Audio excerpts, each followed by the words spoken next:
everyone, this is the Nameless One, and tonight we will be doing the new Creator Roundup. This would be our third episode, and tonight we're doing writers. As usual, I'm going to have them all introduce themselves here in a second. I'll get everything loaded. For a second, didn't load there. Let's see. I'm also going to remind everybody, don't forget to like, comment, subscribe, ring the notification bell, all that good stuff. Check out the links in the description. I have links for all of the people featured on here that have links for you to follow, as well as all of the links for my stuff. More about that at the end.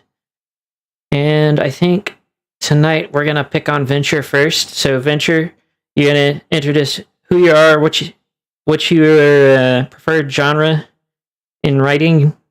That includes things like screenwriting, and whatever your newest project you haven't released yet is. Hello, my name is VentureCorp. I'm a writer. I primarily like horror and mysteries writing, and my current fanfic that I'm working on is Deception, which is a fanfic set in the Hearts of Iron format mod Equestria at War. Okay. And I'm going to do... I don't believe I ever asked... Do you want to be referred to as Izzle? Or is there... Oh, yeah. Okay. Yeah, that's fine. Hey, yo. I am Izzle Shizzle. I've been previously known as Izzy Fizzy in the past in this fandom. I am a scriptwriter. I also write a few fics here and there. I currently have one in the works. It involves King Sombra and Radiant Hope from the My Little Pony comics, and also Princess Cadence's origin, and some already published projects I have out there. I'm currently working with Tween Animations. We make an animated series called The Dazzlings. And I also have a script already published onto my Ko-fi page. It's free to download. And it's basically a script about the running theory about Princess Celestia's pink mane and how she got her colors, and then what happened after she banished Luna to the moon, and it explores her reaction and her mental psyche, basically. Okay. I'm gonna make Lone go next. Hi, I'm Lone Writer. I am the creative director / script editor. Sometimes I also write scripts for the FOE project by Wasteland Productions. I am also the narrative director for Dimensional Shift, an upcoming pony game, first-person Metroidvania, if that psychs you up. I also am the lead writer for Vincent Vision's long-running project now, The Fleeting Light. But my personal projects come from FOE for All Roads Lead Home, and then one I am working on, which is a cyberpunk-inspired one called Drop of Golden Sun. Okay. Rarity. Hi. Technically, my screen name is Lullaby for Bears, but that does not work as a functional nickname, so I was assigned Rarity at birth. Thank you. Laugh at me. Anyways, I primarily actually work as a script editor for other people's audio dramas, but I've helped edit for I don't like naming names, but a lot of these projects are unreleased, but I also help with some friends as a proofreader. I have written things, but I don't publish them. And the big project I'm working on personally is about Granny Smith. Basically, it's set in the future. She's kind of on her last legs, and due to some shenanigans, you end up getting a bunch of flashbacks about what her life used to be like. My favorite genre is softer and lighter. I like fluff. I like romance and little family pieces. Just things that are allowed to be small scale and thoughtful. I'm a slice of life kind of person. So that's what I like. I like the apples. Yeah. But yeah, my big project. Someone gotta tell Granny Smith's story. That's Okay. my job. Fiction, your turn. Hello, I'm the fictional writer. I am a writer. My favorite genre has to be the more darker and in-depth character dramas or the larger overarching stories. Currently, I am working on Under Eternal Winds, which is a Metro 2033 crossover fic, and the current unreleased one that I am working on is an FOE fic called Through My Eyes. Okay. And Cole, because I know you've been waiting to talk about it. Oh, you know it. Hi, I'm Cole. I run the Studio Cinemagic channel, and I've been working on a PMV series called The Journey Once More that will also be its own little fan fiction that will be released sometime next year. And a favorite genre to work with? I don't know. I mean, is emotional a genre? Is that a thing? Does that I count? think that's called drama. Drama, sure. No, it's a lot of writing that I've done has been a lot of like behind the scenes stuff that people don't usually see. So now that I'm going to be publishing an actual like written version of this story, so people will actually get to see all the writing that I've been doing for the past like 4 years. It's fun. I can't wait. Okay. And of course, I am the Nameless One. For those of you familiar with me, hello. I do a lot of grimdark and horror related story writing. I published the fic. Of course, immediately I forget the name of my own fic. Shadow of the Dark Sun.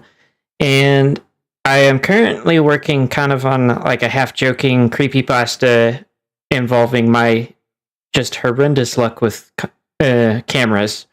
So, ever wondered why you never see me on my channel? It's because camera breaks halfway through. Anyways, so to go ahead and get started, for those of you that have not been on one of the creator roundups, the creator roundups work. I ask you guys a question, and then we will go through, and every one of us will answer the question. And then whenever we're done with the questions that I have, we will look at the audience and see if they have any questions. So feel free to be spamming questions. Ice will be collecting those for us to look at afterwards.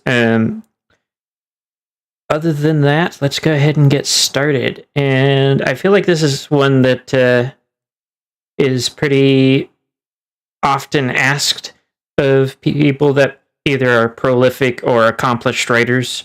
How do you get started? And I'm gonna pick on Lone first. Oh, why would you do this? Because I knew the reaction that was coming. Well, yeah, but okay, I'm probably gonna be the most different one out of everyone here. How to get started? Like how to get started from never writing anything before, or how to start a story? We're gonna stick with from how to get started as a writer rather than how to. I have a creative process question that'll come up later. Okay.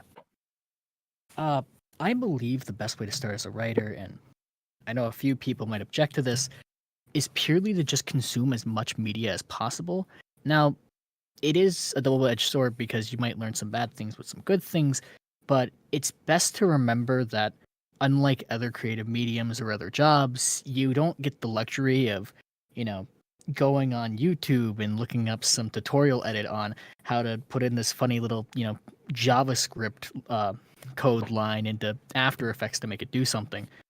Instead, the only internship we have is just to consume media and see how it comes to us and how we could express our own thoughts and ideas like others have.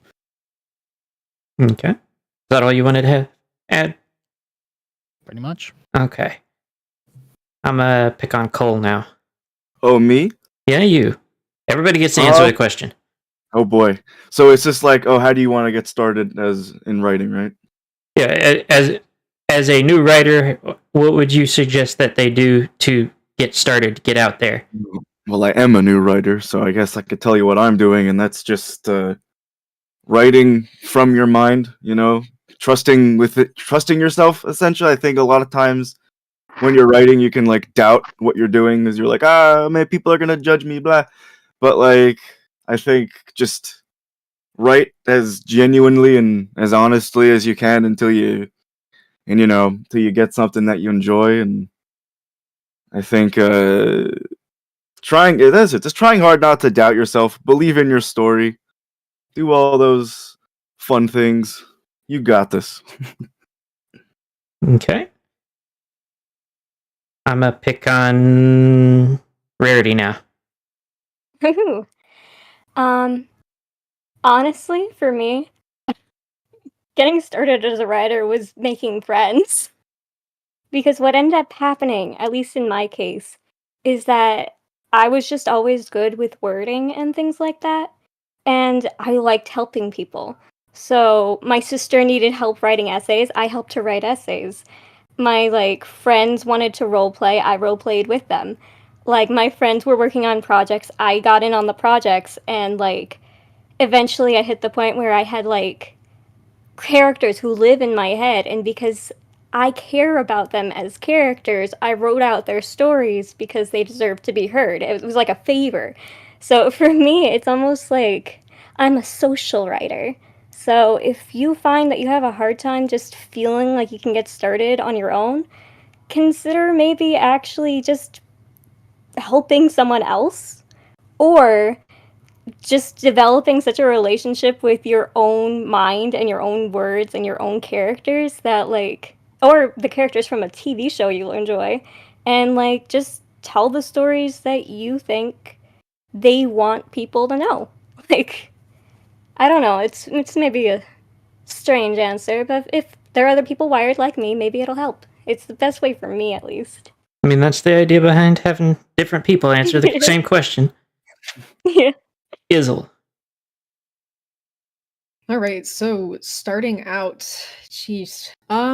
Whenever you're starting out, I guess personally, my experience with that would be just first off reflecting before you write anything down, before you start any projects. You just kind of reflect on what experience you've had in the past. And it doesn't necessarily have to be writing.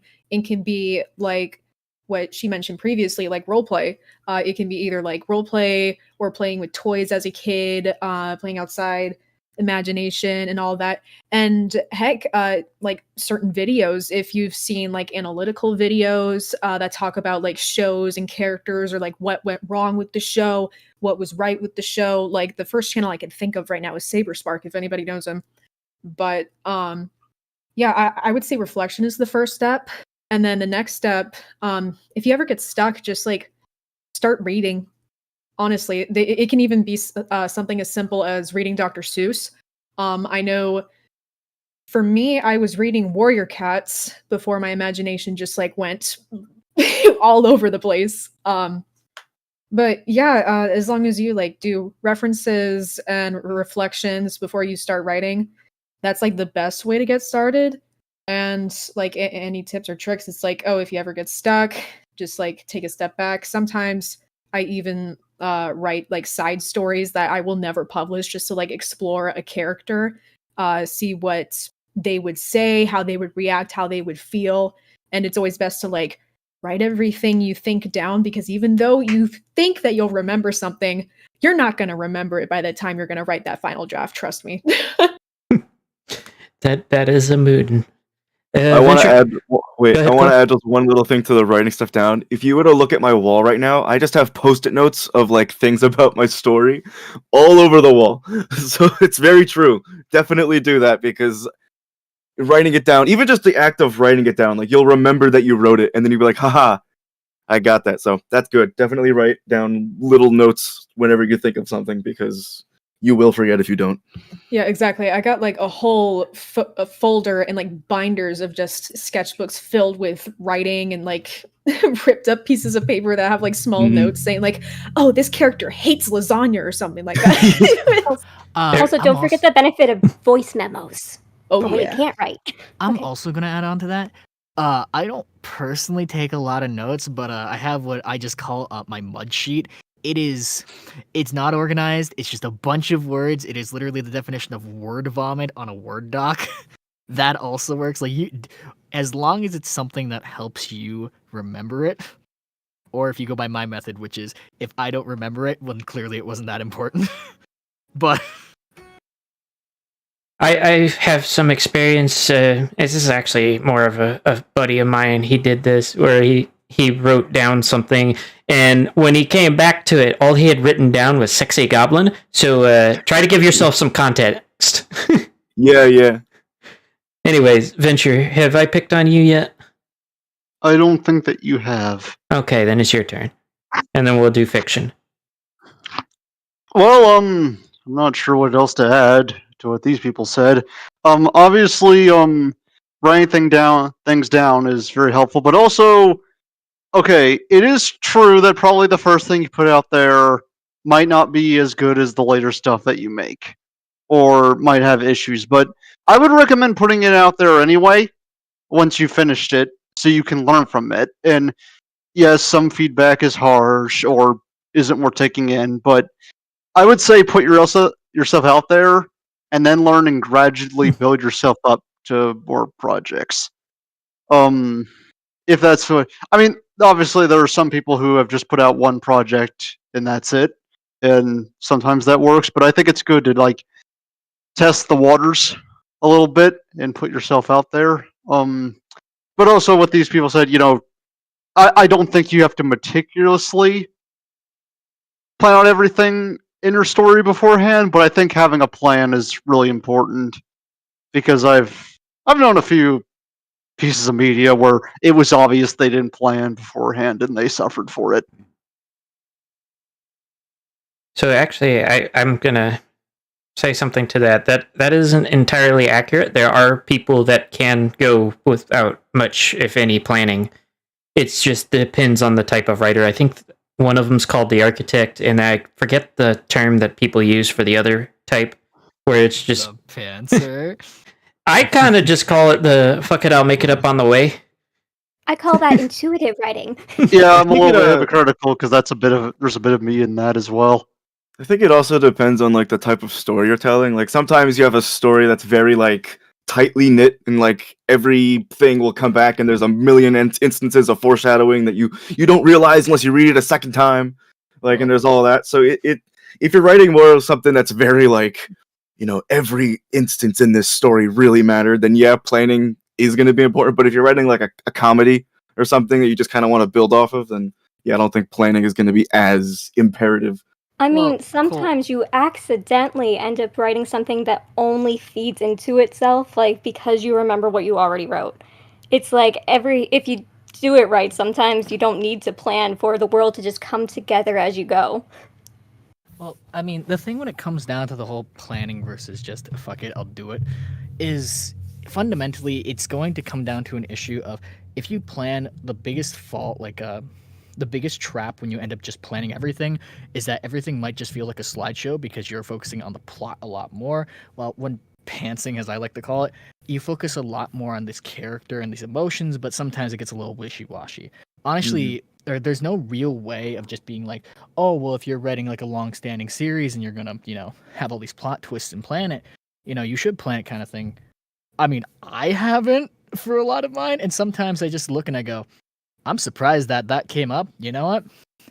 Sometimes it just comes together on its own. I think having a good balance of both when you're writing, like if you're writing a story that has a lot of like plot twists and things you have to keep track of, having like a skeleton of what like needs to happen, of all of like your major plot beats or whatever, and then just building off of that for all the characters and things. I think that's kind of what I'm doing with Journey. Is like I had the full story written out as just like like a skeleton of the story, just so I know like, okay, here's the ending, here's all this blah blah blah. And that was only like maybe like a 10,000 word document or so it wasn't too long.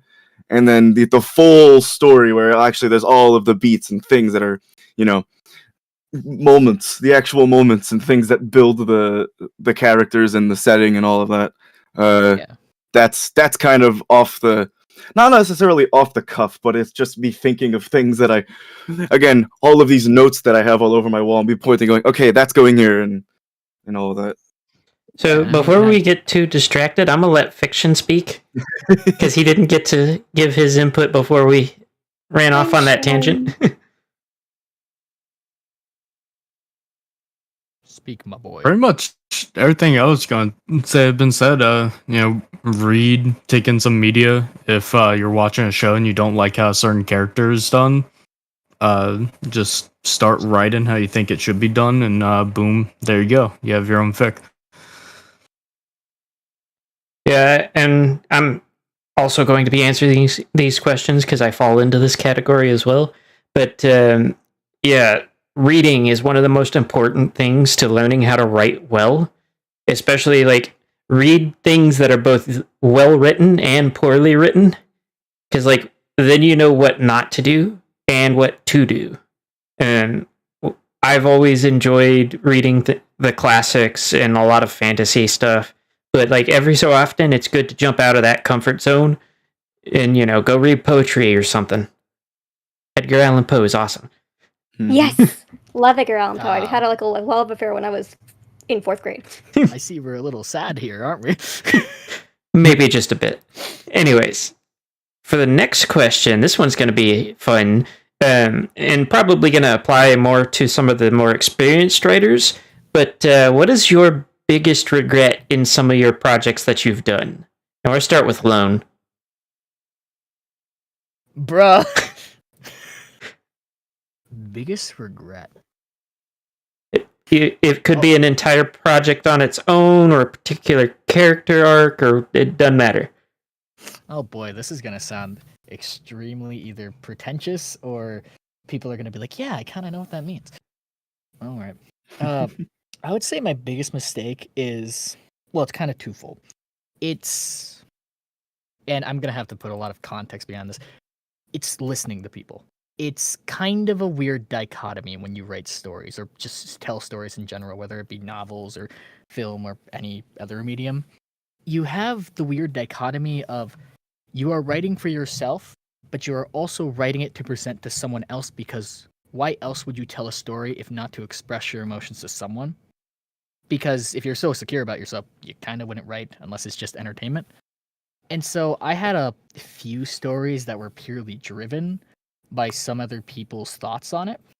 And it led down a lot of things where it's like, before when I started writing, I had this preconceived notion of what are a lot of suggestions nowadays for writing as hard rules, when writing just has zero.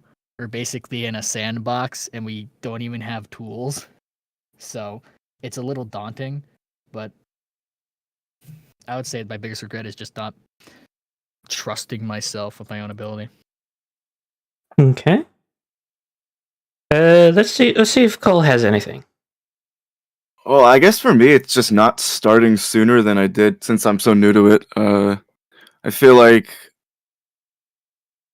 well, I mean, life is the way that it is, so maybe if I started sooner, it would turn out worse for what I am doing, but I think, starting is often the most difficult part of making any story, so I think trusting in myself to start sooner than I did would have been ideal, but I'm here doing it now, so, I'll keep going. Venture. Well, I haven't been writing as much as these folks here, but I did write a bit when I was in high school and college. And I feel like trying to stay in character is something I could have done better more. Like it's okay to make up your character's story as you go along, but I think it's sometimes helpful to be consistent. Like, hey, would your character really act like this in this situation, or is this moment like out of character for them? I think that getting a good in your character is out of character. Give a good reason for it, because I think characters doing dumb stuff that just doesn't sound in character for them can really take your audience out of the story. Okay. Izzle. I'm sorry, I just got a brain fart. What was the question again? Biggest regret in your writing career so far? Yeah. Oh gosh. Biggest mistake, biggest regret in. I would also have to agree with what Cole said. Just regret not starting sooner for some projects. Because I guess a lot of writers will agree whenever I say this, but if you wait on something, but also, or if you're making something or in the process of making something, you might run into another piece of media that is almost exactly like what you're writing, and then you get that like guilt feeling, like, oh my god, I should have written that sooner, I should have published it sooner. But you just got to remind yourself, like, hey, this isn't ready yet. I'm not just gonna post something out there just to be first at everything. I guess another regret is being too complex.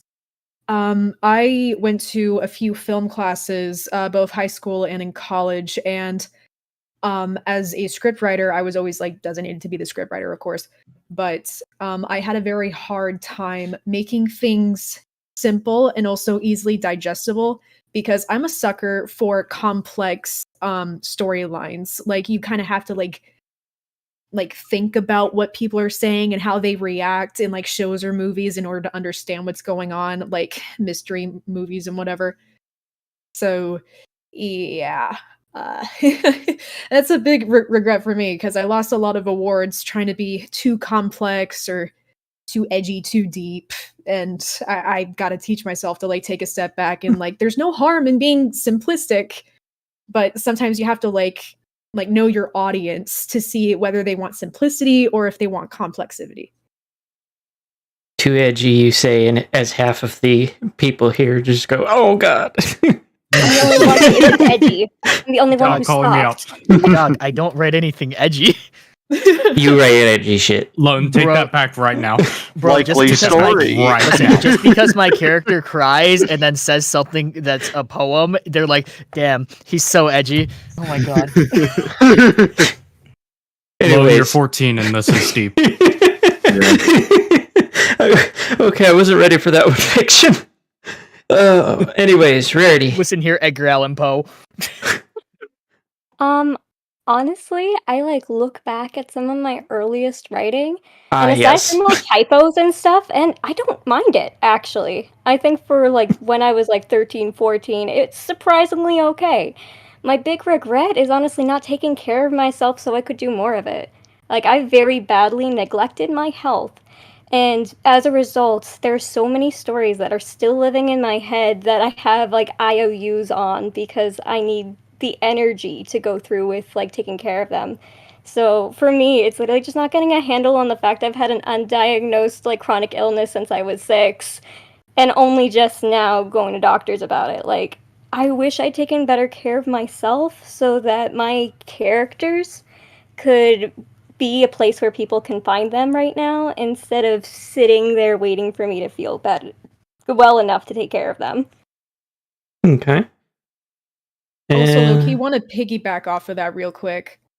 I absolutely 100% agree with Rarity there, but also, I guess like another regret I could piggyback that off of is emotional health that can come with writing. Because whenever you're writing, you can get really, really deep into the reality that you're making, and especially like depending on the topic that you're writing, you might be stuck in that like reality or headspace for a while, even if you're away from actually writing the story.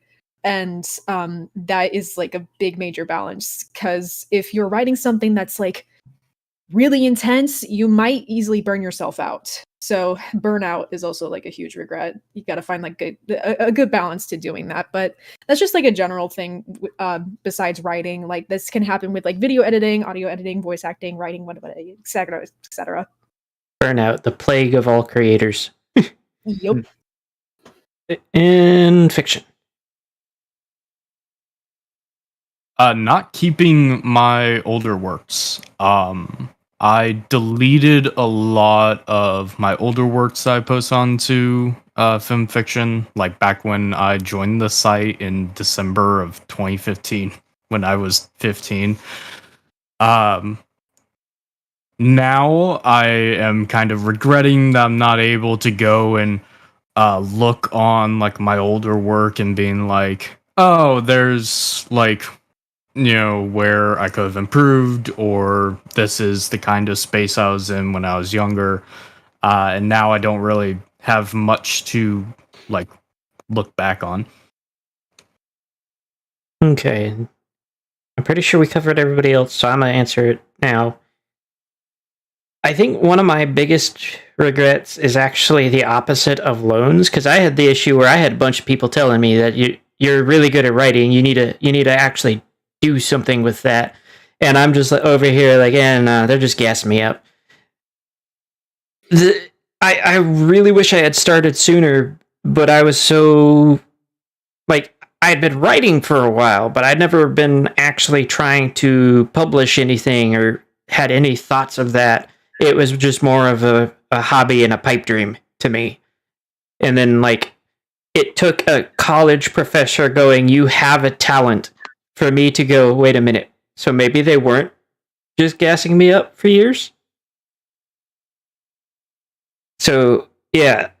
Sometimes, if somebody tells you that you have a talent for something, it is worth exploring that. That's true, but also it is so much easier to trust somebody whose job it is to know if you're talented. So I get not trusting people, or like being careful of knowing that people are biased towards you if they are your friends, and if you ask their opinion, they will be kind. Like, you gotta set the balance. Like, I tend to be my own worst critic, not because I think what I do is bad, but because it's the best way for me to assess whether or not what other people tell me is true. My other big thing go ahead, you first. I was going to say, and it's also important to have an amount of confidence in yourself. Whether or not you're just starting, having confidence in yourself that you can actually do this, and whether or not it's going to be stellar, like we're not Stephen King, we can't pump out a book every 3 months. You have to have some amount of confidence in your ability. Otherwise, you can't really move anywhere. You're going to be doubting yourself every second. And it's good to doubt yourself a little bit, but it's not good to do it to the crippling point of, oh, I don't want to write anymore. Yeah. My other thing is I fell for the trap of length equals quality. No. Nope, that's not true. Yeah, I definitely... Project Horizon. Let's not get loan started. Let's not get loan started. It took me a little while to learn that just because you can write really long doesn't mean you're going to write a good story if you make it as long as humanly possible. There's sometimes you just need to say what needs to be said and get the hell out. So that is a big one for me. If nobody else has anything else to add on to that, we're going to move to the next question. Other than Lone complaining because I picked on him for not liking Project Horizons. What? No, I wasn't going to say that. I was going to say something about the length thing. No, somebody brought up Project Horizons, and I know how much you hate that one. Well, yeah, but I still respect the writer. But next question, and we're going to make Fiction answer it first. What's your creative process look like? How do you go about starting a brand new story? Absolute chaos. So I start with the vibe. Let's see. I'm gonna actually use my story Phantoms as a good example. So with that, I basically started listening to a lot more Project Horizons at the time, and he has a song called Old Phantoms. You can see where I got the name. And that basically laid the groundwork of what I was like, yeah, this is a good vibe. Dealing with Twilight and her immortality and stuff like that. And then there was another song, I Thought I'd Let You Know by Forever Free. That one basically just continued to add it on that. And so a lot of times in my creative process when I'm working on something, I will create a playlist and I will have these songs, whether it be the lyrics or the tone or rhythm, something of that lends credence to the story. And I just kind of build on top of that, like starting at the base like a pyramid and just like keep going up with like song and vibe and idea. I also do the same thing with different books, such as Under Eternal Winds. A lot of it coming from Metro 2033 for the fact it's a crossover fic, but just on top of like looking in inspiration, like, okay, how did they do it? And that just kind of breeds that inspiration. Okay. Izzle. It's muted. I hate to ask this again. What was the question? So the question was, how does your creative process look for starting, say, a brand new fic, or in your case, a brand new script? Like, what do you do in your creative process? Well, it depends. Let me answer fandom wise first. So with fandoms, I guess a lot of my creativity sparks from unanswered questions. Like, for example, with the fic that I'm currently working on behind the scenes, it focuses on Princess Cadence's origin because it's never like fully confirmed. The most that we know is that she was a Pegasus and she was adopted by some ponies before she like did something cool and she became a princess, but that's all we know. So it's like little unanswered questions like that can spark a lot of imagination. And for my creative process, it's like if I see that mystery, it interests me, then I get a lot of imagination going. I like ponder it on it for like days, weeks, months, and even years. Like right now I got like another story that I've been developing for years and I'm still not done with it. That's a mood. Yeah, it takes a lot of thinking and then maybe taking some notes here and there, but I imagine a lot. I daydream a lot. So a lot of it is going to be in my mind before I actually write it down. Otherwise, I don't feel happy with it if I go straight to writing because it just feels like I'm slapping stuff on. So I kind of work with that. And a lot of times, because of my ADHD, I take frequent breaks. So it's not just like a simple phase where it's just like, okay, here's the question, here's the idea, here's the imagination, here's the notes, and then write it out and I'm done. No, I revise a lot because it's like, oh my gosh, I just got a great idea while I was taking a break. Let me change this up. Oh, I never considered this other character's reaction to what this character did. Let me change that up. So it's a lot of revisions, which is something that a lot of people in school will learn. It's just like, oh, you have to do like 2 rough drafts before you do a final draft and yada, yada, yada. It's basically the same process with my creative process with writing stuff. So yeah, it's a lot of discarded drafts in my Google Docs, Word, sketchbooks, notebooks, the wall, post-it notes before I actually publish it. Okay. Cole. Oh man, where do I begin? Well, I mean, it's not really for starting a new story because I really only have the one that I'm kind of focused on right now with the journey once more.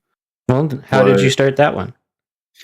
Well, so similar to what Izzle said is, unanswered questions from the show, which I always find really interesting to kind of pick at and figure out. So that was kind of like step one, at least for this story. But like it's also, there's a PMV thing along with the written version, of course. So a lot of it comes from the music written by the amazing Thomas Bergerson, who's like my hero. I love that guy.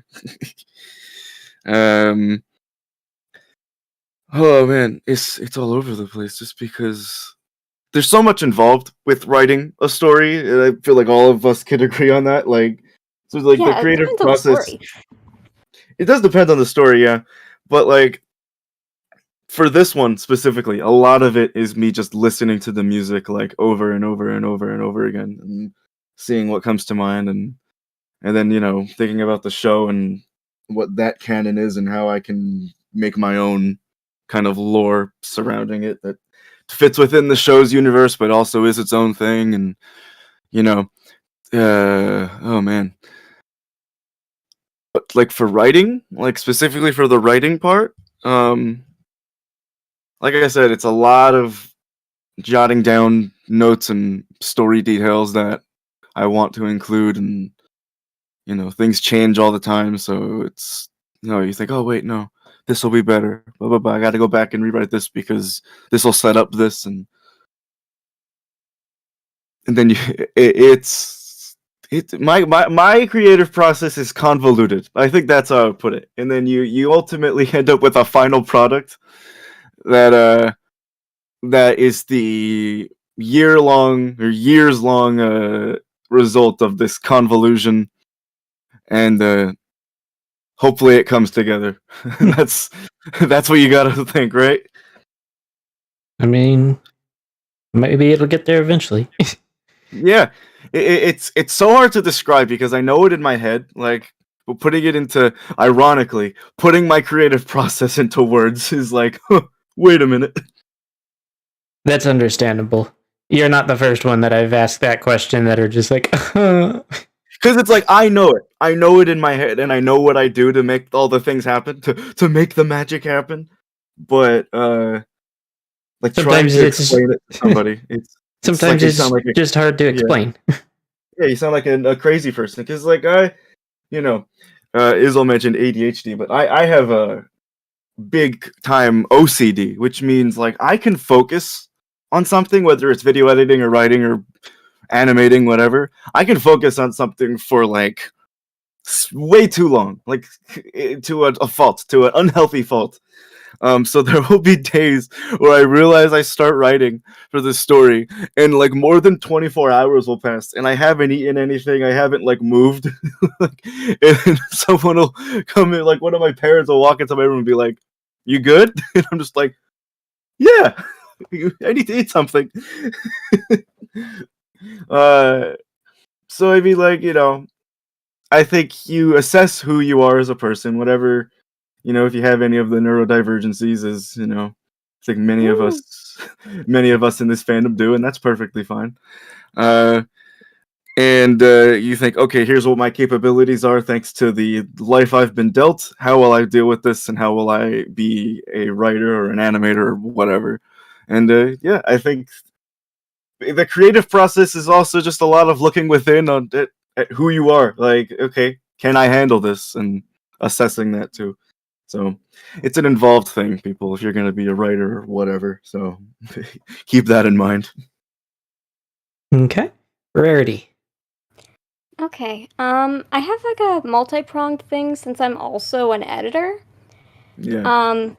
So part of being like a script editor or an edit or proofreader or anything like that, your creative process is going to look slightly different because you already have a complete draft in front of you by the time they send you in, unless like they really need help or got stuck somewhere, in which case you have like the first 3 paragraphs and then the void. But a lot of the process when you're helping someone else is being fresh eyes, being able to assess like where they have already gone wrong, and then like just feeling it out, what needs to stay, what needs to go, and then going through and like contributing what you have to give them. Like for me, a lot of it is literally just reading what they already have out loud in character voices, and feel like assessing just from that, does this feel like a thing like they would say? And then like sometimes just wholesale rewriting a scene for them because I know where they were trying to go and they just couldn't get there. So it's like one of those things where like for me, since I do so much editing specifically, a lot of it is analysis to start off. Like it's analysis and knowing what you want, and then just like feeling what's right after that fact. Like, and of course, I usually do it on call so that you can work collaboratively and like they can like reinsert the ideas that they were passionate about that like I need to figure out how to reincorporate in a way that like works well with my fix. So it is a lot of like giving back and forth if you're like a co-writer. But if you're starting from scratch, what I usually end up doing is, of course, having the joy of divine inspiration. Like a lot of my best ideas have come to me basically without me having to work at it, which is completely unfair to say. But my first stories, were a bunch of run shots that happened because I couldn't sleep and they were just nagging in my brain until I wrote them out. That can be a process. That's an option. Just like get it out of your brain so you can sleep. I've discovered that for my personal project, the Granny Smith thing, most of my ideas come to me right after I've woken up. I will wake up from a dead sleep and have to write something down immediately because I got a new detail. Like, part of my process is literally just living life, and when something happens that pings me, where I'm watching TV or I'm like out in the grocery store or something or taking a shower, all of a sudden I'll just get thrown something. So as soon as I have the option to, I'll write it down. I'm also a lyricist and like write songs, so sometimes that's a melody that comes to me while I'm in the car. I have to fumble for my phone and find my voice recorder app and like go back to this song once I get home to like write down the lyrics and figure out how can I turn this into a structure. So for me, a lot of it is just waiting, and a lot of it is just like being given pieces and like letting them fall into place. Or if I want to do it all in one go, if I want to have like a session, it's kind of just like getting into a brain that is not mine. Just getting into like a position where it's almost like the world I'm trying to write is sitting in a window in front of me and I just have to record what I see and hear from the other side. Like, I basically channel to write, which is really funny because like you kind of just get bits and pieces thrown at you and it just like you don't really know what's happening at the time or why the specific piece is there, but you just kind of write it down and let it happen. And then as the story progresses, the things you've been given start to all make sense together in like a very, very specific kind of web. And like, yeah, I really just like let the world throw stories at me and then try to be their humble scribe. I take dictation. Okay. I don't know if that's helpful, but I thought of it literally only works because I'm analytical to begin with. So I make connections easily to begin with. So as soon as I see something that gives me the ability to make a connection, it just like gets added to the story. Okay. Yeah. Venture, is your turn. Alrighty then. So sorry, you guys have been talking for so long, I forgot what the question was. What was it? What does your creative process look like when you're either writing a new story or if you only have one story? What was your creative process when you started that story? Well, for Deception, as I stated earlier, it's set in the world of Equestria War, which is a video game mod for Hearts of Iron 4. I started playing the mod back in 2022, and I really enjoyed it. I enjoyed how they expanded the world of Equestria and managed to blend guns and warfare with ponies. I enjoyed that. And then later that year, I also played the other Hearts of Iron 4 mod, The New Order, Last Days of Europe, which is a Cold War political thriller. And eventually, I got the idea, hey, what if I make a story in Equestria War that's part noir detective story and part political thriller. And for the noir stuff, I've been looking at a lot of noir tropes in fiction and old films, noir films, but the noir's been a good source of inspiration for the political thriller side, although real life, admittingly, has helped with that side as well. Although I'm trying not to make my story political or anything, but Really, I would recommend looking at a variety of different sources for inspiration. Don't think that if you consume something though you have to use that as a source.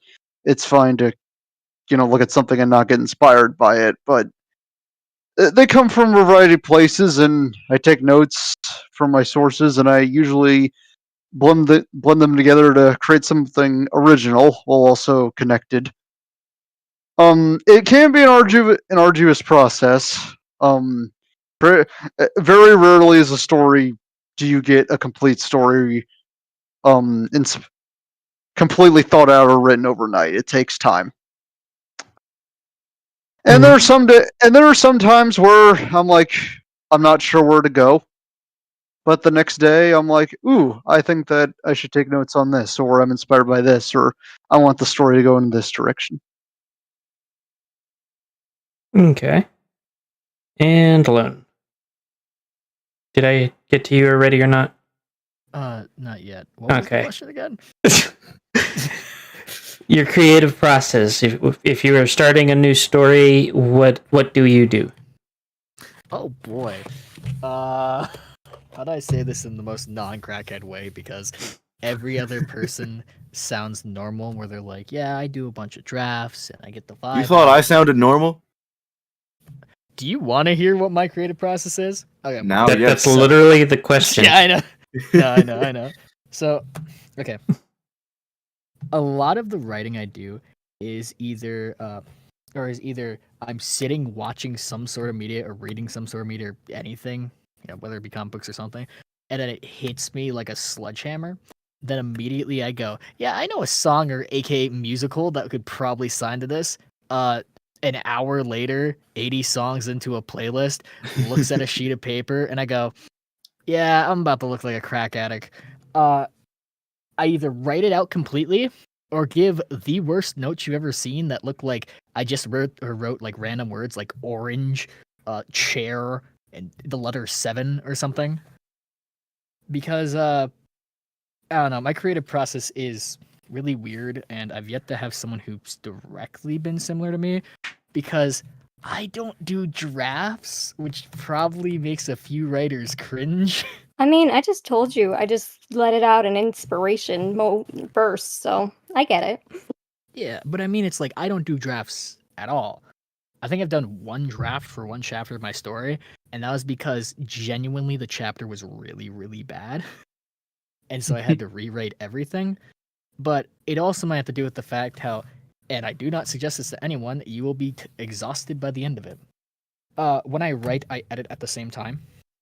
Ergo the theater kid of yes and has to be perfect.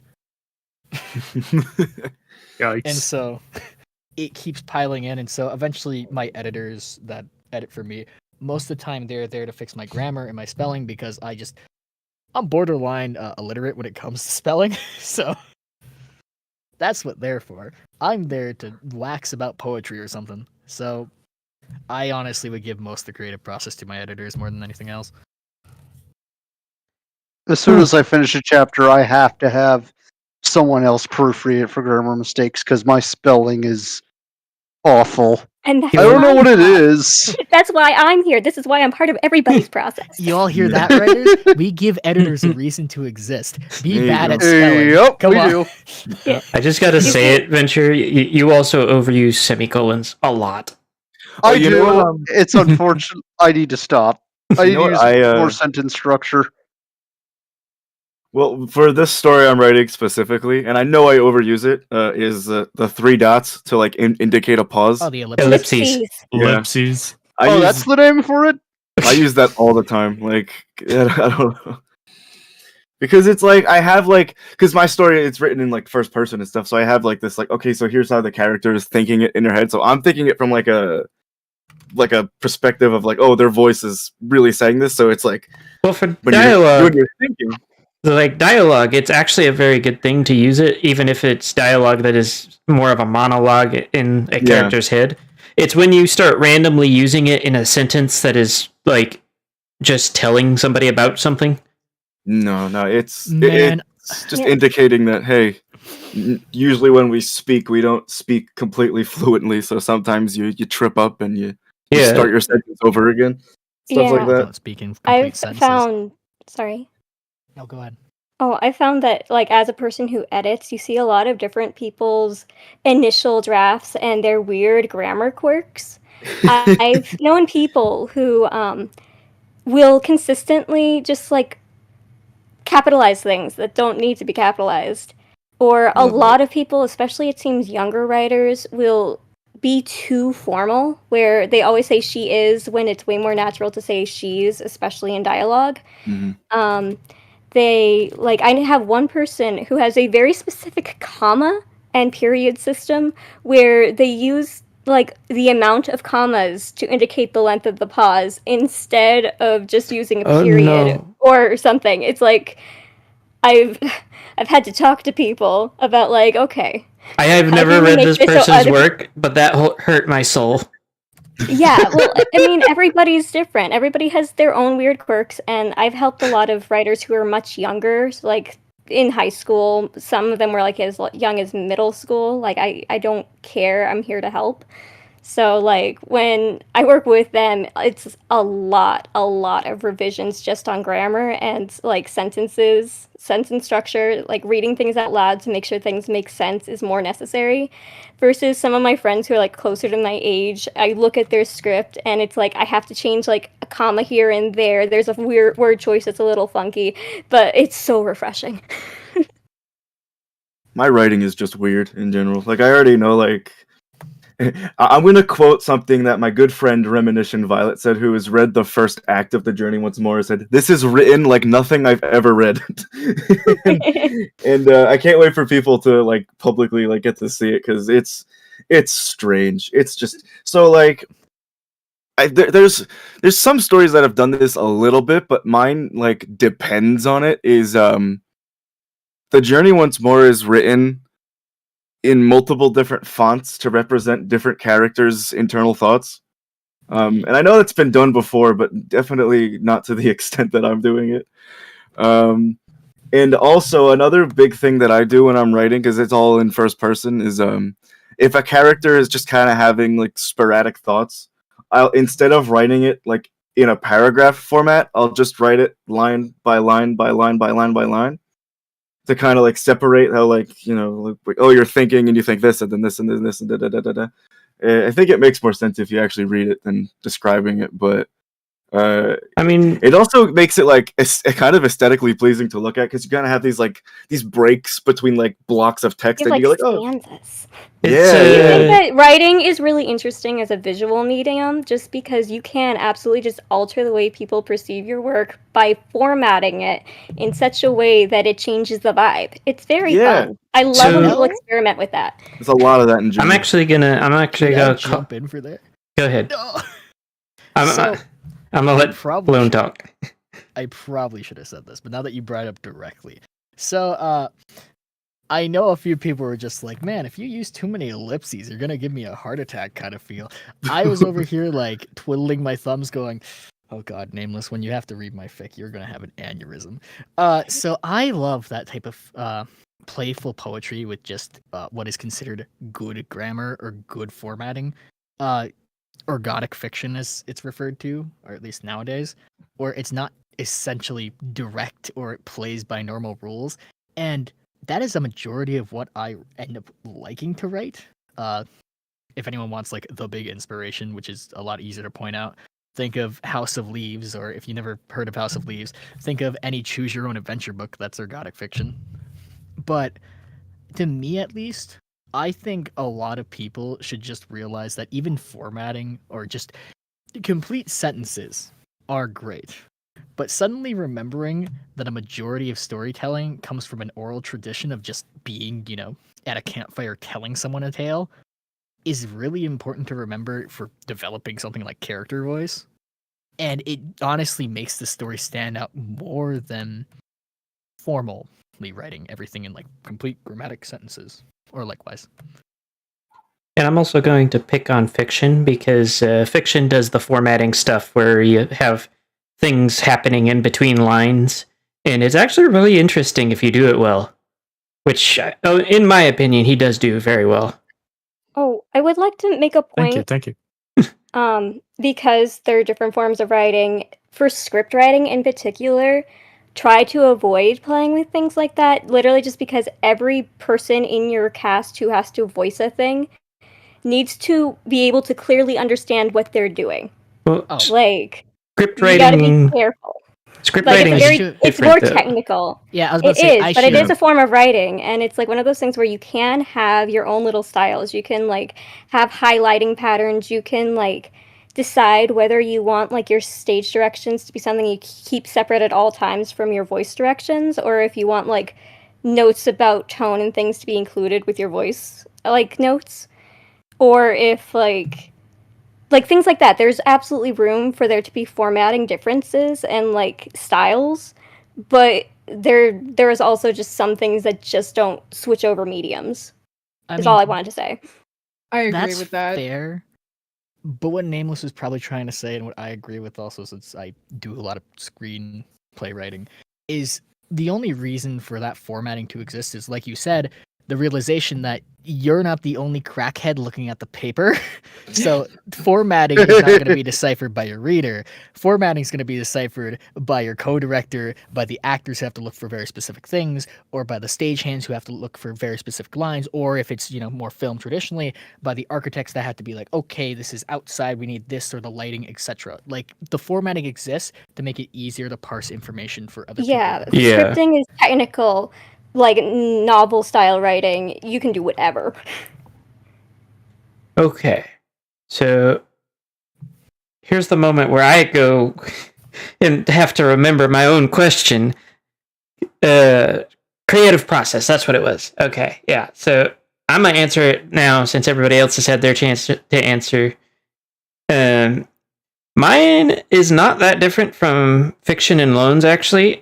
I am also guilty. Like, the one thing that I've actually drafted multiple times was the first chapter of my fic, and that's mainly because the first draft was me trying to explain cutie marks to people that are never going to read the fic because they're not fans. So, like, it was pointless. So I just scrapped the whole thing and started over. But yeah, I basically, for example, my most recent project I've been working on, of Rage and Revenge, I started with a vibe. I sat down and like I had like certain plot beats that I wanted to plan at. Like I essentially have like, think of it like one of those like adventure type things where you got to fill in the line between these big bubbles. That's essentially how my process looks. I sit down, I turn on music that seems thematically appropriate, and then like 8 hours later, I realize I haven't eaten, and I have something written.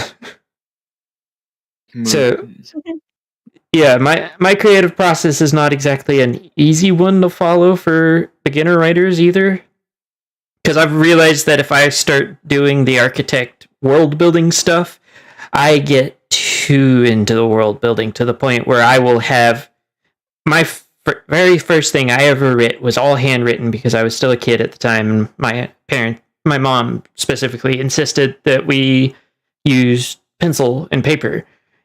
And the whole time, I think I had a total of 5 pages of story, but over 250 pages of world building. And then it all disappeared at one point. So, yeah, I'm not saying that it was good world building, but it was world building. World building was happening. But yeah, for me, it's always been like I get struck with whatever inspiration, whether it be like I see an image or hear a song or like just have a mood, and then like I sit down and write.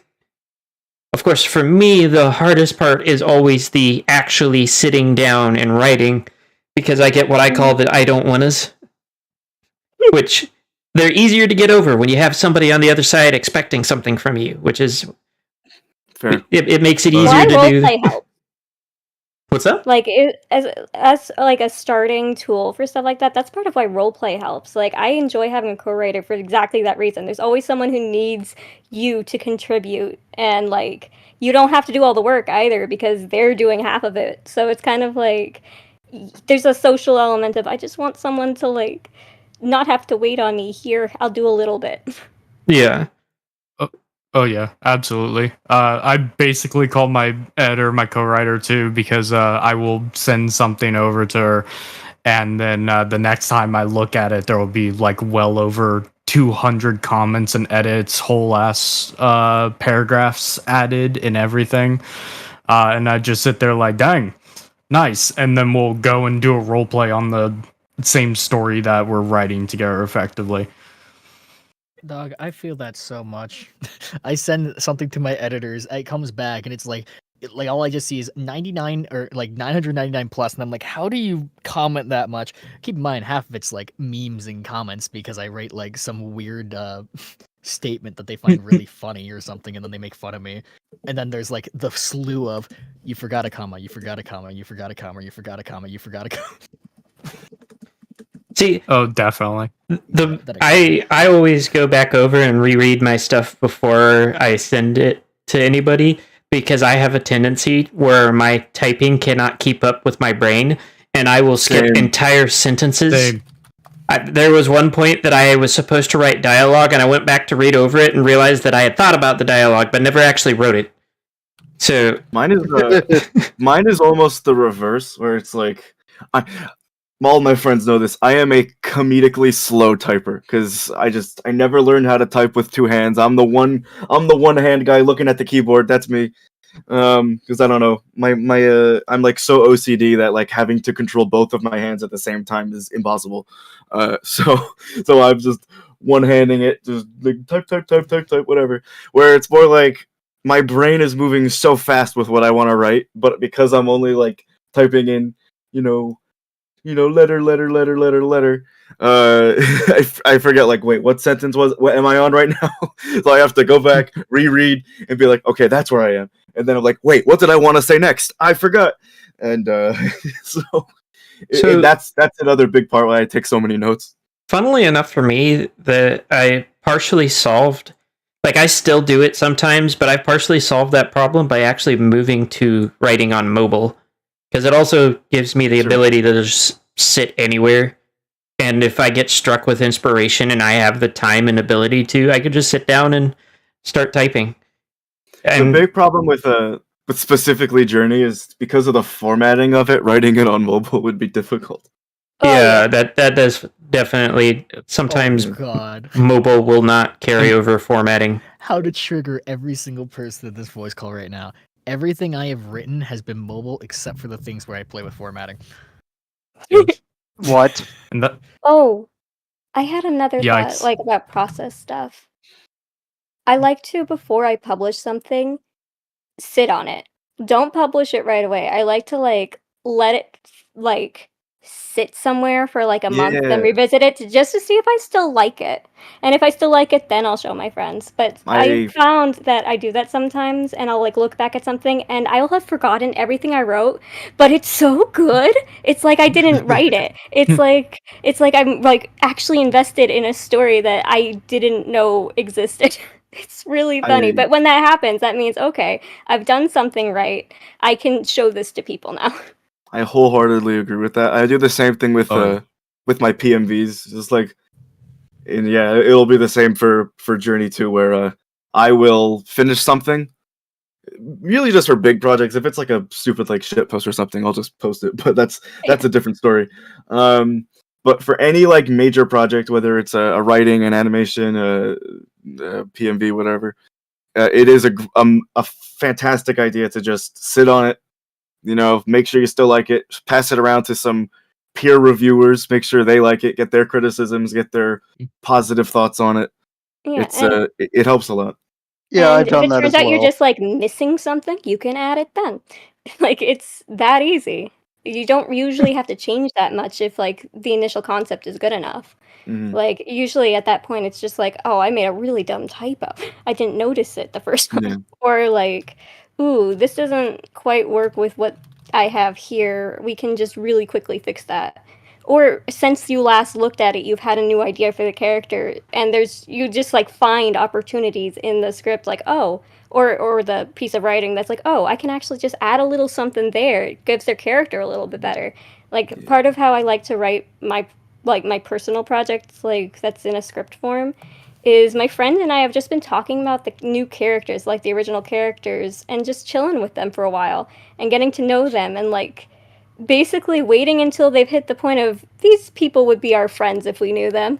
And then we write down their dialogue. Like get the voice down before you actually have to write the voice. Like I like sitting on things for a little while before you start, unless you have no choice because you've been struck by like the muses. Yeah, like with me, Right. whether it's a PMV or my story that I'm writing, it's like nobody will ever have watched one of my videos or read my story more times than I have, just going over it again and again and again, adding little details and fixing things. It's like, because especially with because part 1 of Journey came out, right, and it's 24 minutes long, which is pretty long for a PMV. And people are like, man, that's so long, I'll get to it eventually. And it's like, you know how many times I've seen it? You know how many times, how long it took to make? It's the same thing with the writing, where you're just like, people being like, oh man, that's gonna be a lot of words, I'll read it. And then it's like, I probably, by the time Journey is done, I'll probably have read it like 20 times just before I've even published it, because it needed to be as good as it can be before letting anyone else see it. See, the one issue I ran into too with like when it comes to like sharing it with people is there's 3 types of readers. There's the, oh yeah, I'll read it. 50 years later, they still haven't. The oh yeah, that sounds good. Did you read it? Yeah. It was good.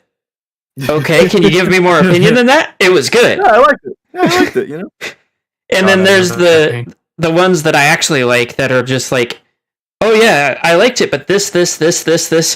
I'm like, see, now we're getting somewhere. Well, yeah, but I mean, Nameless, that's kind of the thing where it's like, you're just searching for what's wrong, and don't get me wrong, I know a bunch of people who are just like, it's good. Can you tell me something about it? No. And the thing is, I think that's okay too, because they might not just have the ability to to elaborate on what they think is good about it. And I know we always shoot for a negative in this, art. Oh, that's me all the time. But the thing is, you gotta accept at some point that, dog, you could, like, I can find you someone to complain. I could go find you another Reddit. You could have me read your stuff, and I'll just think it is horrible because it's not usually what I read. You know what I mean? Yeah, it's this thing where it's like, you can't expect someone to be as invested in your story as you are. Like, that's a big one. Someone who has the exact same amount of skill in, like, storytelling as you. Yeah, I found that my sister actually is one of the best writers I've ever worked with. And I'm not saying this just because I love her and she's my sister. She's like genuinely very good and does interesting things with punctuation and formatting. She's like has a history in poetry, so like it kind of reads in what she writes. So when she sends me a thing and is like, help me, I like will look at it and be genuinely impressed and like have to work at figuring out what she doesn't like about it and how to fix that specific thing. Like, there are ways to improve on things that are already fantastic. It's just like, you need to be able to say, these are the reasons I thought it was fantastic, but if you really want to push it over the top, here are your options. Like, I get it though, like, it's really hard to find people at the approximate same level as you, and who can actually tell you why something is good or bad, and give you praise you actually believe. Exactly. Yeah, I look for, honestly, I always articulate the negative, and honestly, no matter, even if I could write, I think, the best story I think I could write, and I would still probably think it's not that good. I find that I'm a very self-critical person. Well, it's good to want to improve. I admit, I don't think that you should constantly think your work is bad, because I don't think that's a healthy attitude to have. Yeah, part of my process I think I mentioned is like, again, acting like I'm looking at it through a window and it's not really something I'm controlling. And that helps a lot.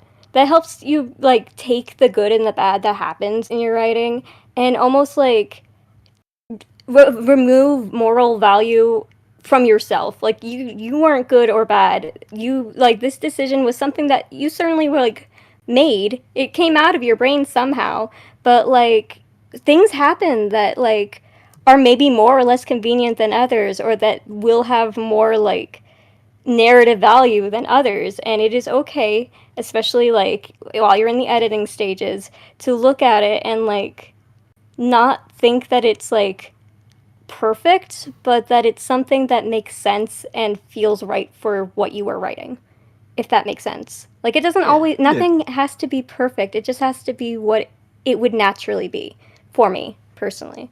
You know, I think something that feels natural, even if it's not like amazing, I'll enjoy more because it feels real.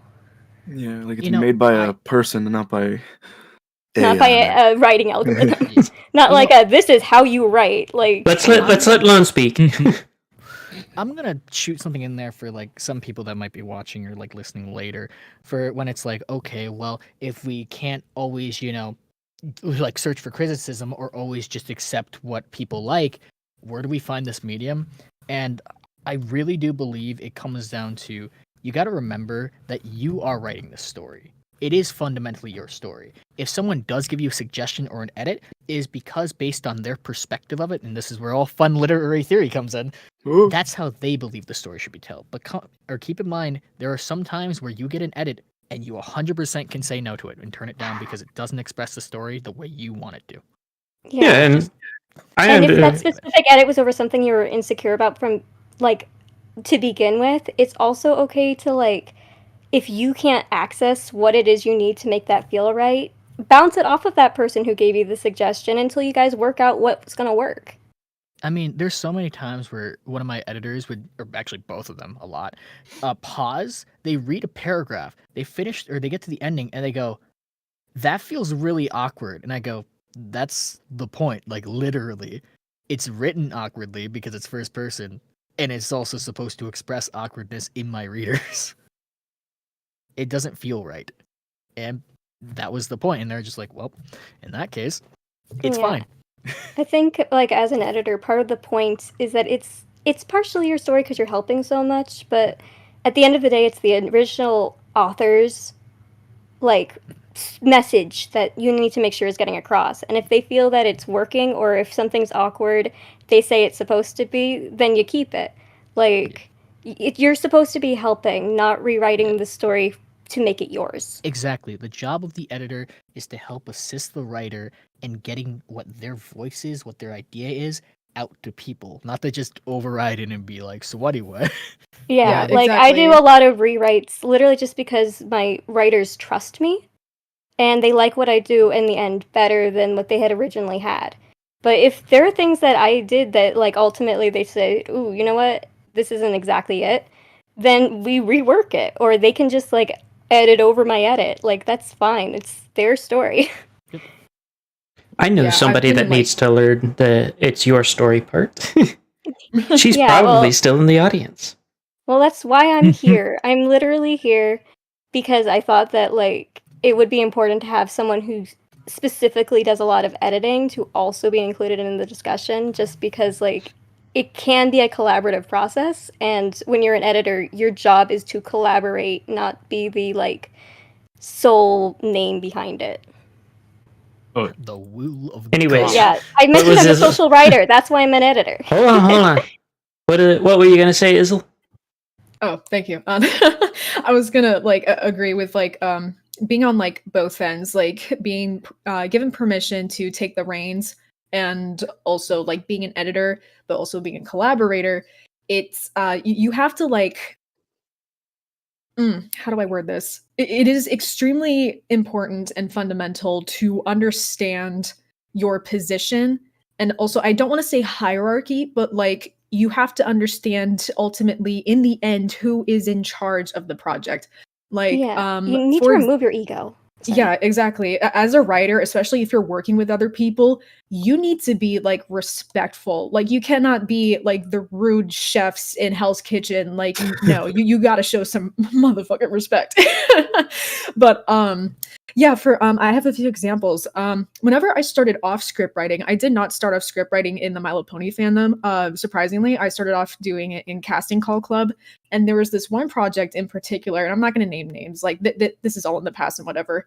But I was given permission to go like free reign. Basically, they gave me like a few plot points and a few reactions to include in the timeline of the story, but they told me like everything else was up to me.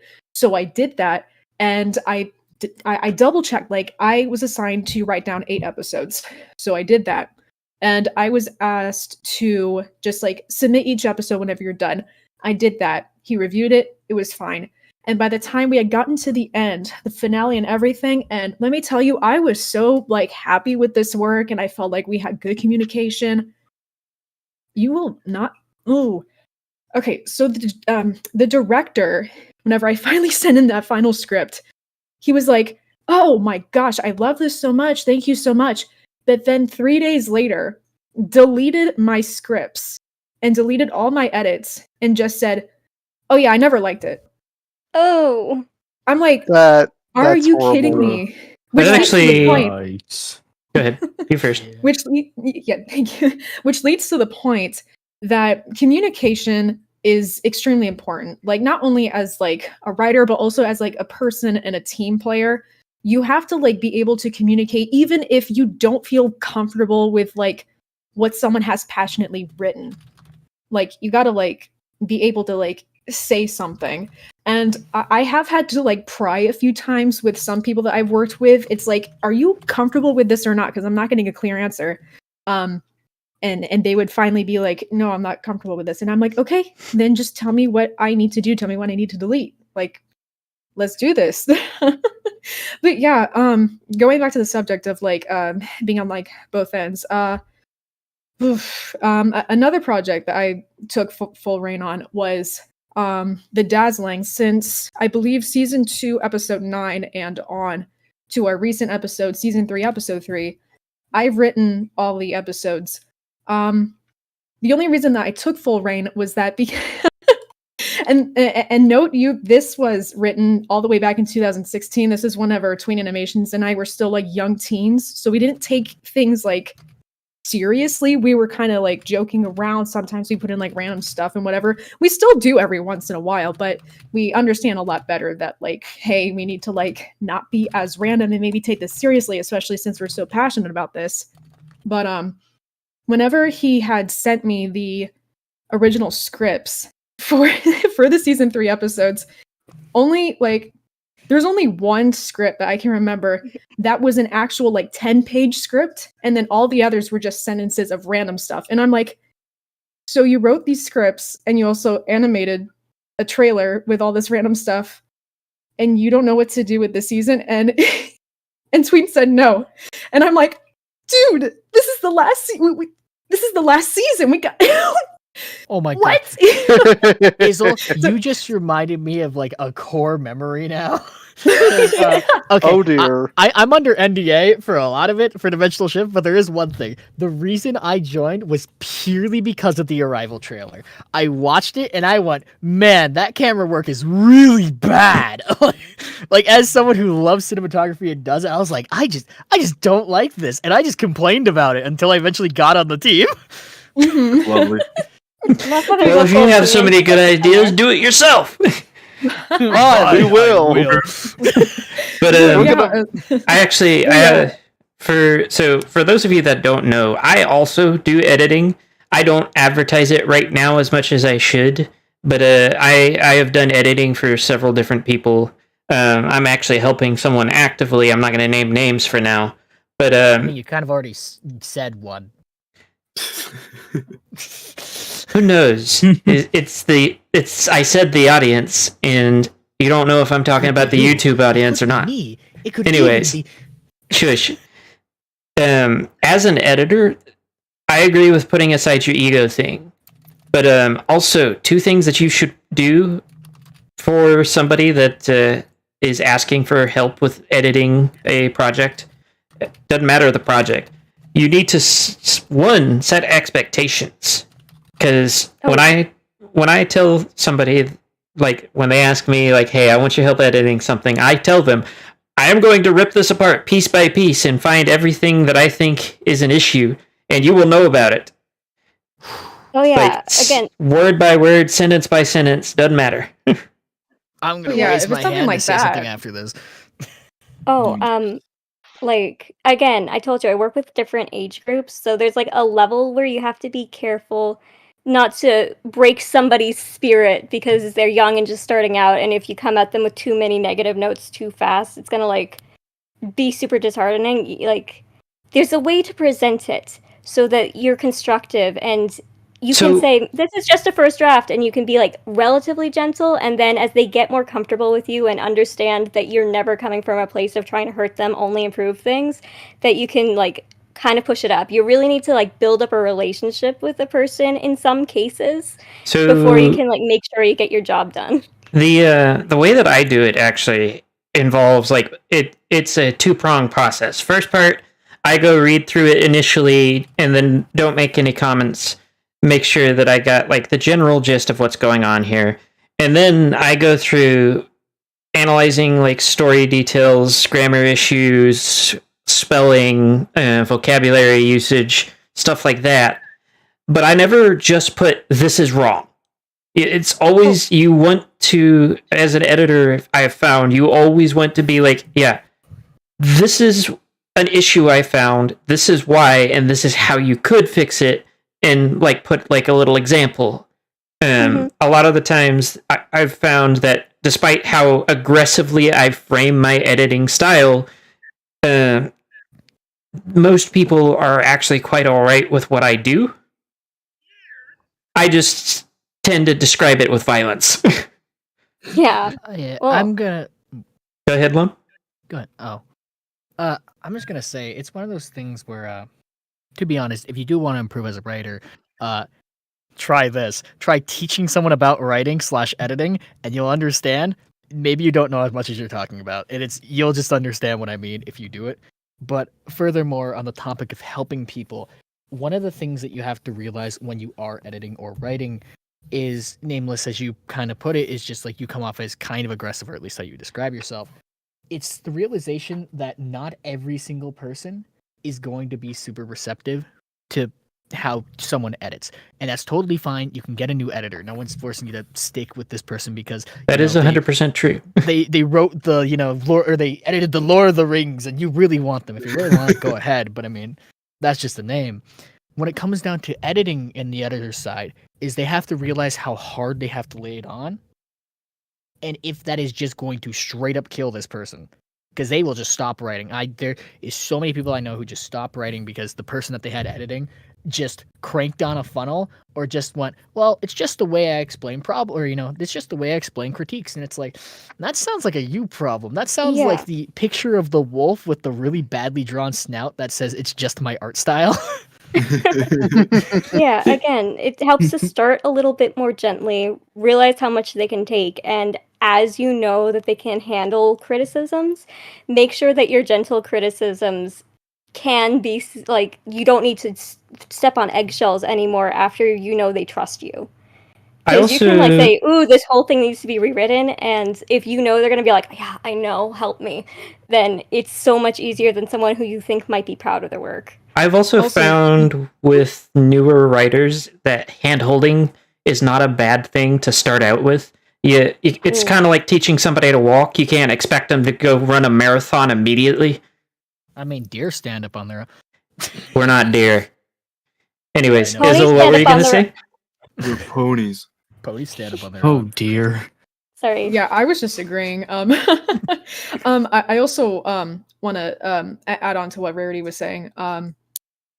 But if you don't have time to establish a relationship, and if you're just like getting recruited and they already want to get the project started, if you're not able to establish a relationship where like they understand how you talk to people, it's always just like best to put in a disclaimer. It's just like, I know this is going to sound a bit harsh, but this is like the best way I can explain it without it being too vague or without it being too harsh.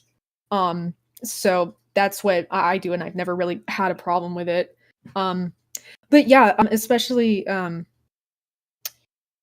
wow. I keep getting a brain fart tonight. What is going on? But yeah, Maybe you need to happens. drink some water. I am. But also to add on to what you were Drink saying, more. Aimless, it is okay to hold people's hand because, as I was saying before with Tween Animation Script, because he didn't know what to do with season 3. Like, if you need to take the reins, like as long as you ask for permission, that's like fine. But it's okay to hold people's hands if they ask for it, like if they accept that help. I know for another project, which I forgot to mention when I was introducing myself, I am also a script consultant. That's my title for the project. With Vincent Visions, we're currently making something that's related to the Dazzlings.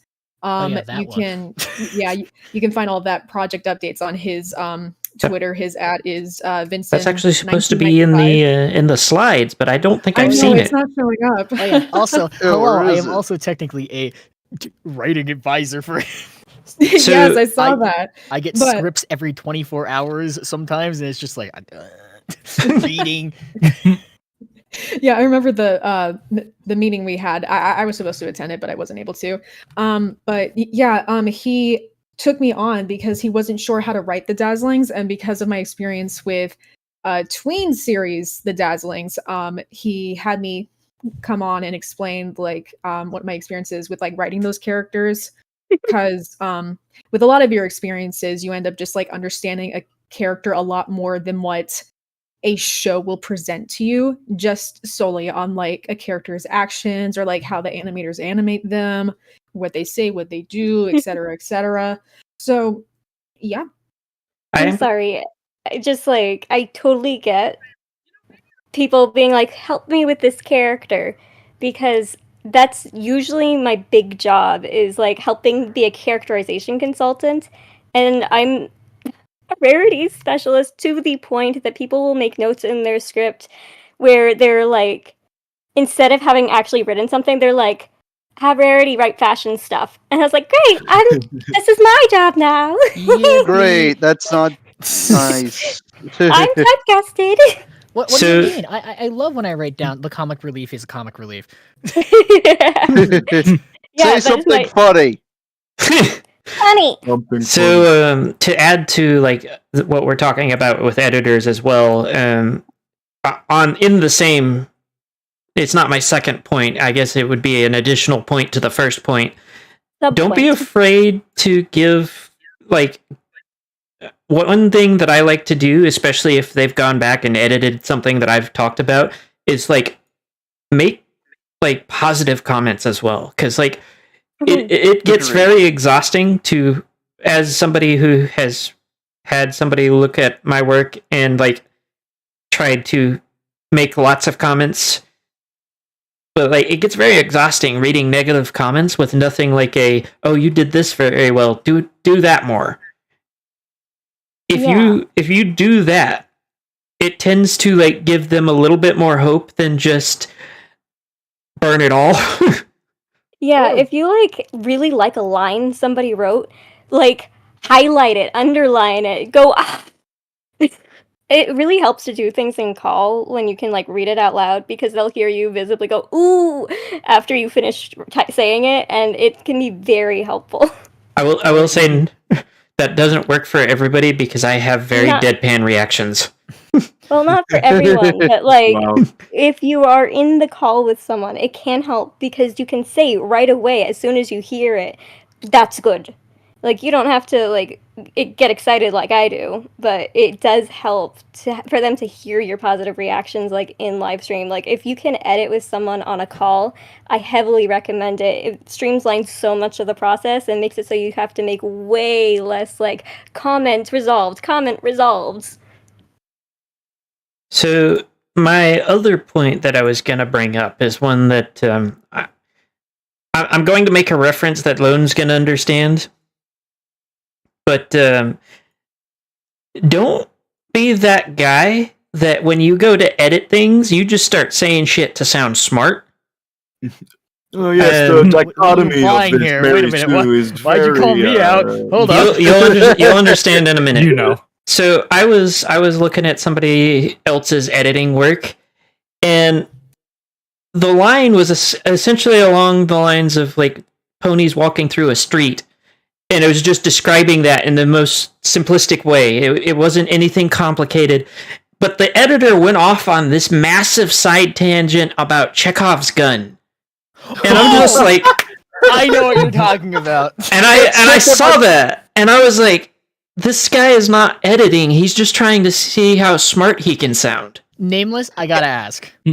Did you see my comments on it after, like the replies? I skimmed over him, but yeah. I went off on that guy. It's just a bunch of ponies walking down the dang street. It's nothing more. Well, yeah, but I know That's a red herring. I know what Mary he was Sue, trying to say, but like he like accepted everything has laws and facts, and everything needs to be Chekhov's gun. And it's like, No, it doesn't. listen, just because I put my left shoe on before my right shoe doesn't mean that the left shoe has more importance. But it So- might mean that you're left-handed. Exactly. But Sometimes it just is, and that's okay. with stuff like that, like make sure that you're not saying things above like what they can understand. I'm an ex-combat medic, so I am used to having to dumb down all the really big words. Like I'm not going to tell somebody to use an octothorpe because half of the people here probably don't even know what I'm talking about. Because I know you do. They don't watch enough medical dramas. It's actually not medical. It's you know the I know, hashtag it's a symbol? joke. Yeah, it's just the hashtag symbol. It has a funky name. And for the longest time, I didn't even know what it was called. But yeah, like, That's the thing from Dune, right? but yeah, Well, I meant the thing with the being a medic. understandable. But Yeah. this actually kind of goes for writing in general as well. If you know what you're trying to write and you know what kind of audience you are trying to write for, keep that in mind when you're writing. If you're writing at a level that only you can understand because you're using slang terms that was made up between you and like one other friend, nobody's going to get it. Nobody's going to be able to understand it, read it. And don't get me wrong, there will be some instances where you will need to make up slang. Like, I'm thinking of examples in comic books like Lobo or the 2099 series for Marvel. I mean, Where they have their own- space was slang for a very, very long time. Well, yeah. I mean, West Side Story made up its own slang because it knew that any slang it used was going to be outdated within a few years. Actually, Like, I thought that was really clever. pause. If you want slang, go read the Cyberpunk wiki for how much slang is used in that. Oh, genre. there's a lot. Yeah, but Like, I can At the same I time- can translate that, bro. at the same time, with a lot of that kind of stuff, you need to have the context around it to like help with like explaining it. or sink or swim, as every coder would say. I mean, in some situations that works, but if it's too densely written, like essentially you get into like a high level technical medical document and you're going and trying to read through that and understand what's going on, then you're going to lose most readers. Whereas with it, and it goes the same for like trying to edit for somebody where it's like, oh yes, you need to switch this for this, and you're using like grammatical terms they've never heard of. So both within editing and in writing, you need to at least somewhat consider your audience. I'm also thinking you can also choose your characters to work around things like that. Like, if you have technical stuff you need explained, have a character who doesn't know the technical stuff, so a character has an excuse to dumb it down for them so your audience can feel, like, included. Like, that's such an old trick. It's in, like, everything. I believe That's the- why you have, like, Bones next to, like... that's why you have Captain Kirk next to Spock. I mean, You that's got when the kind normal of- guy who's like, okay, say it to a human, gets it. I mean, but then you kind of run into like Basil exposition over here. Not always. It really Well- depends, but it can help. Sometimes it just works to like know when to explain things and when not to, and don't get too carried away with it. Yeah. Or you Yeah. can just be like me, forget there's big giant grammatical terms or that there is grammatical terms and just explain it out flatly. And then people are like, yeah, because you sound like a human then, you know? Yeah. The Oxford comma. That- What the fuck are you talking about? I'm gonna be entirely honest. I'm literally going to college for writing, and I still don't know what an Oxford comma is. Oh, it's just the comma before the and. It's just technically speaking, Oxford, like the British college, decided that they like the comma there, but a lot of other people just don't do the comma. It's really dumb because it's the choice of, oh, do you breathe there when you know, before the last thing in the list is like, who cares? It's optional. Exactly. It can be a stylistic decision. it is. Also, Yeah. I think we lost track of what question we are on. Are there others? I think we lost track of the question we were on a long time ago. Yeah, Honestly, I know. yeah, It was like, are there There other were ones that people questions? have to ask us? Because it occurs to me we've spent a long time. Like, I think this may have been the process question that everybody gets distracted on.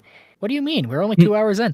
Yeah, right. Yeah, exactly. You've been here for Ice, 10 minutes. do we even have any audience questions? Because otherwise, I'll throw, I think, one more big one out there, and then we'll call it for the night.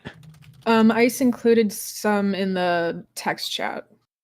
See, The shortest writer discussion. Just me. Wogue. Wow. okay, I didn't. Ice, you need to start pinging me for these. Bro, I'm about to go on a 10-minute rant about how Okay, how so complex I'm gonna read this writing is. out. What's the difference between another draft and just altering what you've already written, or is it a holdover term from the days before Google Docs and inline editing? Oh, I got a Ooh. perfect That's a good answer for this question. one. So, the thing about drafts is a lot of people, and it really depends on what you consider like enough of a change to make a whole new doc, but drafts, you can really think of them more like a spiral, because it might not seem at the beginning, like that first draft you have, it might not seem like a lot has changed. But as you keep reading, and even though I don't do it, like drafting, as you keep reading and keep changing things, slowly you'll start to spiral out more and more away from what that original point was, until Mhm. you're almost something completely different, but you can trace the path directly back down to that starting seed. It's a little weird, but I guess drafting's not really talked like that. Most people are just like, well, you gotta make a draft because the first one's always bad, and then they never explain it. But if you think of it more like that visual, as if you're like growing a tree, eventually you will reach a point at which you're satisfied, and it will be vastly different from where you started. I mean, for me, a draft is literally I decided it was so bad that I made a new one. That's not a draft, that's called redoing. Well, no, that can be Yeah. a second draft. You had a starting point. I Yeah, feel When like nothing's the for same. me, what makes the difference between like a first draft, a second draft, a third draft is literally just how many times have you passed over it from beginning to end. So if it's like a script and you have like 6 scenes, then you write out all 6 scenes and then you get to a second draft when you've gone over the entire thing again. So you can like have like a draft and a half when you're stuck at scene 3 and haven't had a chance to talk to anyone, so you can start scene 4. And then like you'll have a second draft by the time you're done. And then if you go pass over it again and find things you don't like, you officially have hit the third draft.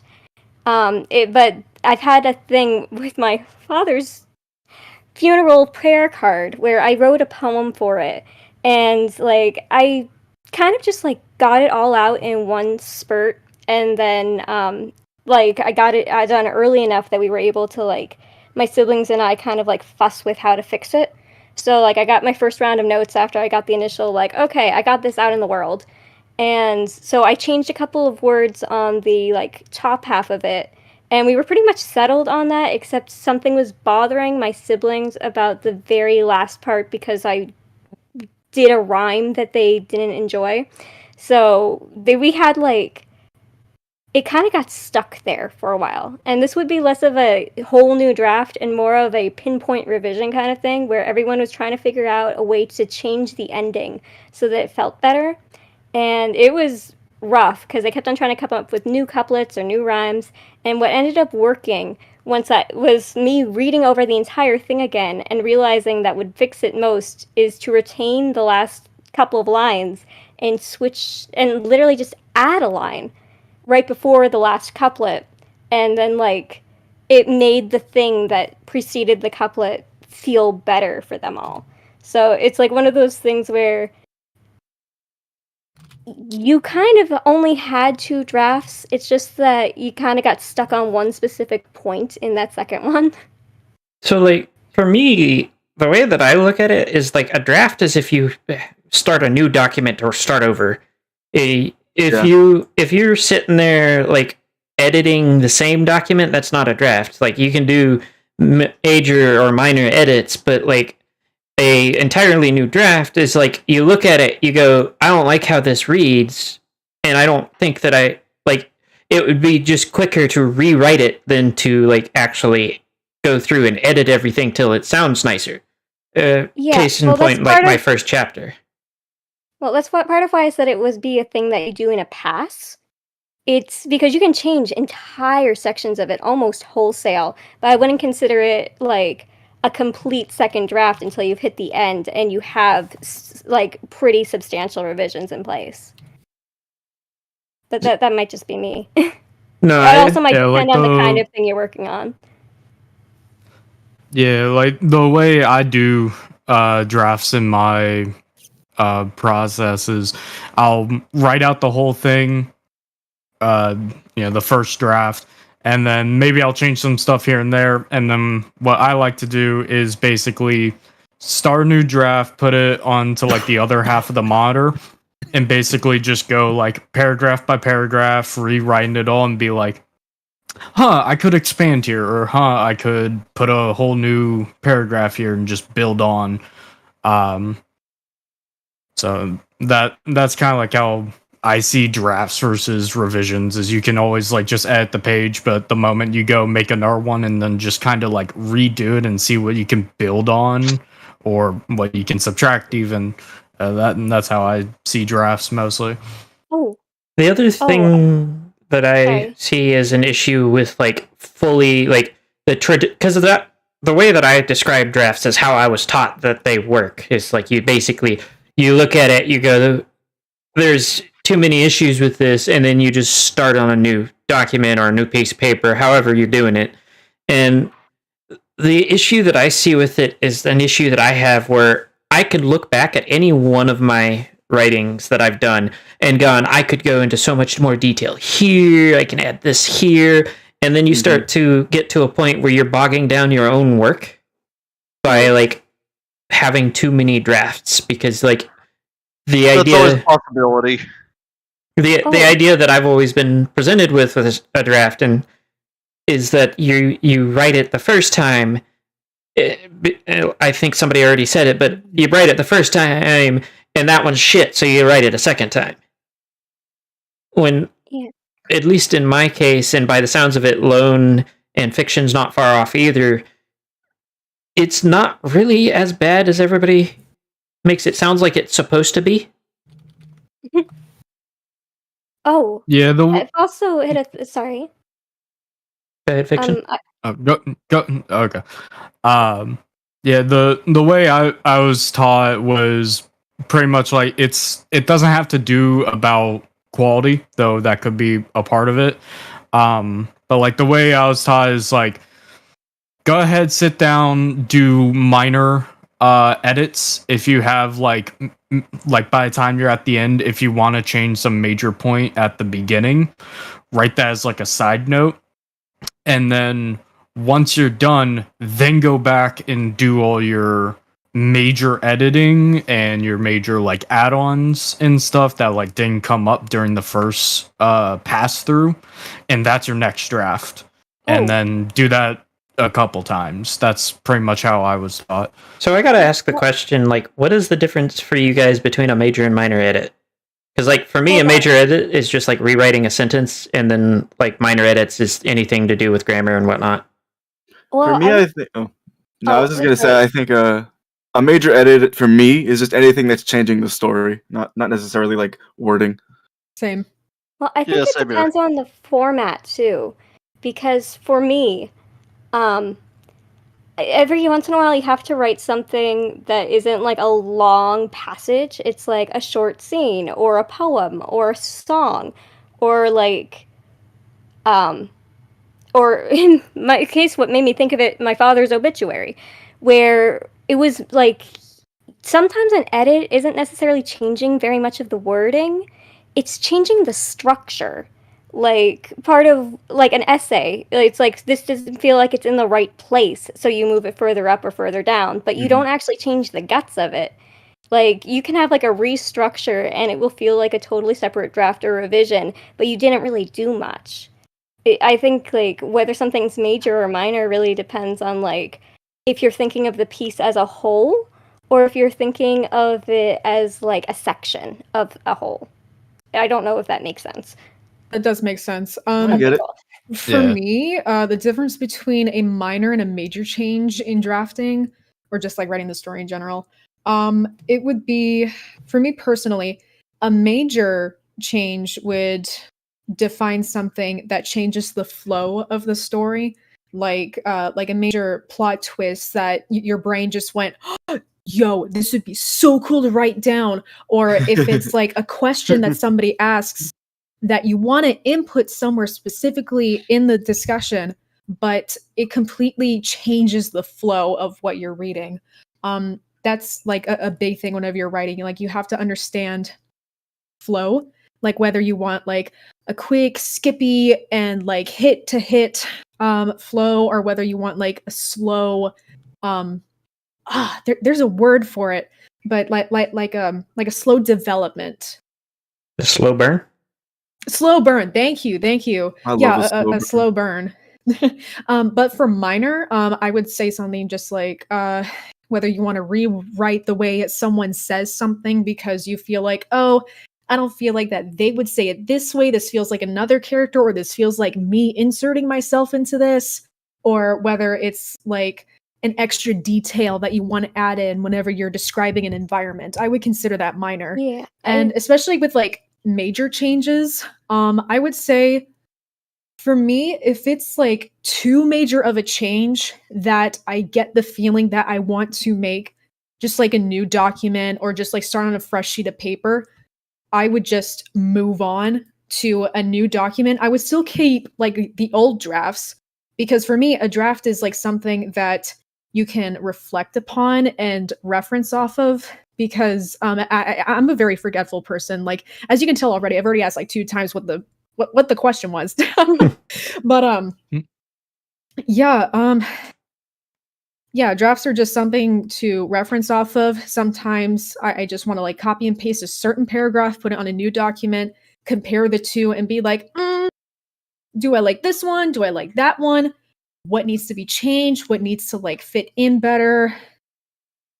But yeah. This is the part where I kind of acknowledge that based off of y'all's definition of major and minor edits, I've only ever made minor edits with the exception of my first chapter.